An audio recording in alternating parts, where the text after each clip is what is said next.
With Rob Lewis, Brent Hubbs, VolQuest.com. Little full court press here as the Volunteers move to 4-0 on the season with a cruising 103-49 win over winless Tennessee Tech. They fall to 0-8 on the season.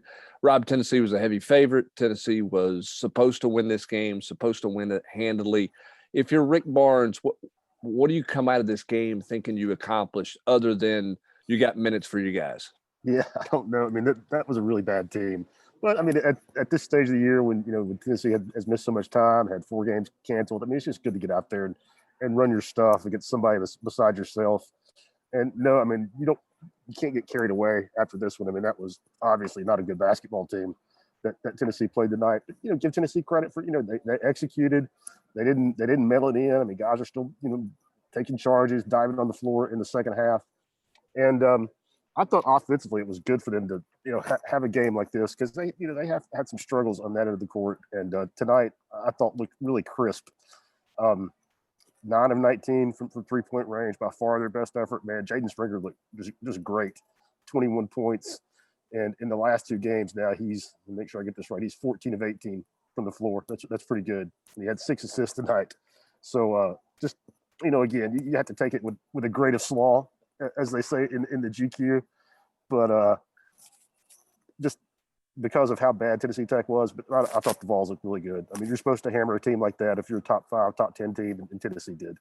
Well, certainly they did, and they took control very early. Again, that's something we're seeing out of this team, Rob, through 4 games, is that out of the gate, this team is ready to go. There's not been this kind of slow start, and defensively, there's not been very many lulls at all.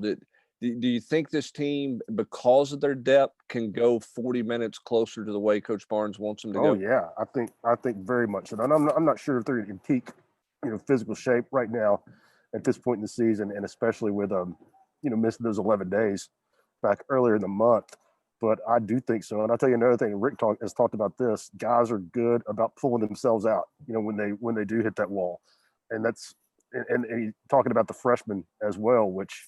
I don't think that's really common when your guys like Keon and Jaden, who are used to, every other point in their career they've been on the floor as long as they wanted to, and they're taking themselves out, and I think the depth is really really good on this team. Coach Barnes talked in the last game about, which was a big win as well, about how some of the guys off the bench who maybe don't get as many minutes, he was really happy with the way they came in and ran the stuff. It wasn't freelance. They came in and played the game the right way. How much has the last couple of games helped the bench in terms of trying to put a resume out for Coach Barnes, if you will? And do you think there's somebody on the fringe of the rotation who's really fighting to have a chance to be in maybe that 8 or 9 if he goes 9 deep? Yeah, I think it's in Campbell. I mean, I think just because they do only have 3 bigs that are getting the majority of the minutes right now, I think he really likes Olivier the way he works in practice. I mean, that's important just to the guy that's handing out the minutes. If you're not earning them in practice, there's no chance that you're getting them in the game. So I think it's Olivier, and I think you saw that he played him in the first half tonight. I know it was a blowout, but even then, that's not a guarantee he's going to go outside the regular rotation in the first half with a guy. But he did that with Nkamwa. He did it in the last game too. So if you're getting first half minutes, then I don't know that he's got a defined role where he's going to play. He's going to come in for 4 minutes here, 4 minutes there at this point in the game. But I think that's the next guy up. And I think it's a shame for Devontae Gaines that they're just loaded on the wing. I mean, I think that kid could help you. I mean, I don't think it's a bad thing if he plays for you, but you're going to take minutes away from Keon Johnson or Jaden Springer or Josiah or Victor Bailey to get Devontae 8 minutes. I'm not, and it's just unfortunate for him.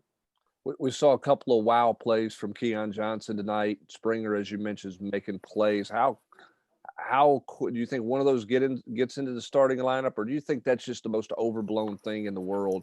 Who the first 5 guys are to go out? Yeah, there? I think it's overblown, and I don't. I wouldn't say this about everything, but I don't think it matters to these kids. But I think they're all going to play about the same amount of minutes. I have to look real quick. I don't remember exactly what it was tonight. They were down, I'm sure, because of the blowout, Rick emptying the bench. But I think those guys are all going to play 20, 24 minutes a game, and I think they're okay with that.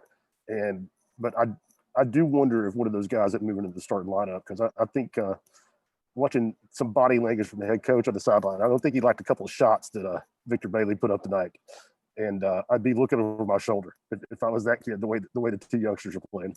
Yeah, and Bailey's not been shy about pulling the trigger and shooting a basketball through 4 games as well. So that's something to keep an eye on. They're all going to play that, so it doesn't matter there. But Tennessee moves to 4-0 with a 103-49 win over Tennessee Tech. St. Joe's up next. A little stiffer challenge for Tennessee. I would think so on Monday. I mean, certainly stiffer than what they got tonight, but I don't know that they'll. I don't know how big of a speed bump it'll do. Yeah, the 10th ranked team in the country cruising at home tonight. That's going to do it for this edition of the Full Court Press with Rob Lewis. I'm Brent Hubbs.